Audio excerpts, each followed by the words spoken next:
Welcome to Inside Scoop, my podcast, where we take a look at what's happening behind the scenes in the healthcare's most vital services. I'm your host, Megan Piper, and today's topic we are going to be talking about patient safety and endoscopy. But not just endoscopy in general, we're going to focus on a problem that's costing hospitals millions each year and putting patients at risk: scope damage and mismanagement. What is endoscopy and why does it matter?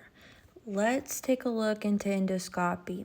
Endoscopy is a minimally invasive procedure that allows providers to visualize the inside of the body using a flexible tube with a camera.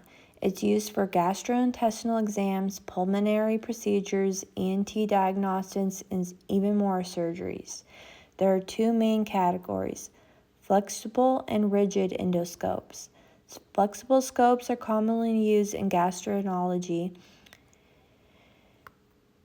in the OR, and they allow to detect cancers early, and they allow to take biopsies. Here is the issue. Endoscopes are getting damaged left and right. According to a 2020 Becker's Healthcare report, 70% of scope damage is preventable.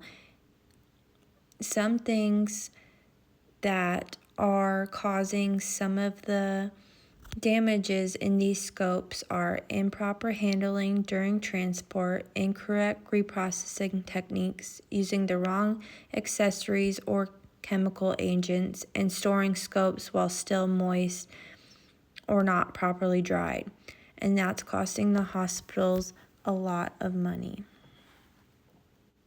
The good news is that there are many solutions for this issue, and training is a big one.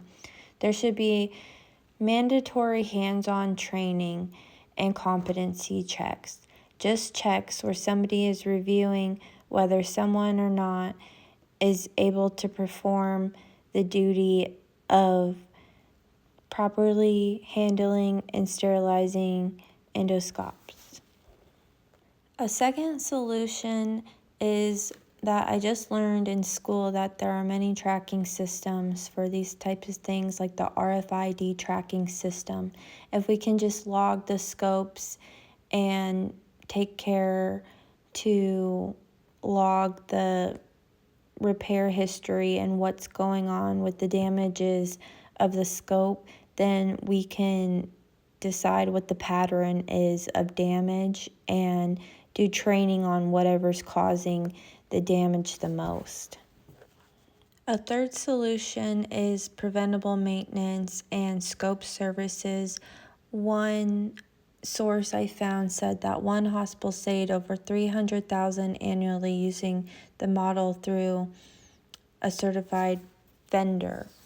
And what the certified vendor does, according to Healthcare Purchasing News of 2023, which is the source, is they basically loan out the scope, and that guarantees the scope is working, and it's just a leasing third-party vendor type of deal for the scopes. Basically, the summary and key takeaways of my podcast today is that endoscopy is essential to the OR, and us as a staff need to manage the endoscopes better, and we need to potentially focus on training as a means to show our staff how to care for endoscopies, scopes, and prevent damage, because it's costing the hospitals a lot of money. But I know that we can do that as a team, and I think training is a good start for that. We just need to ask ourselves, are all staff trained on scope care? and are we auditing these types of things? And with that being said, I want to thank you for listening.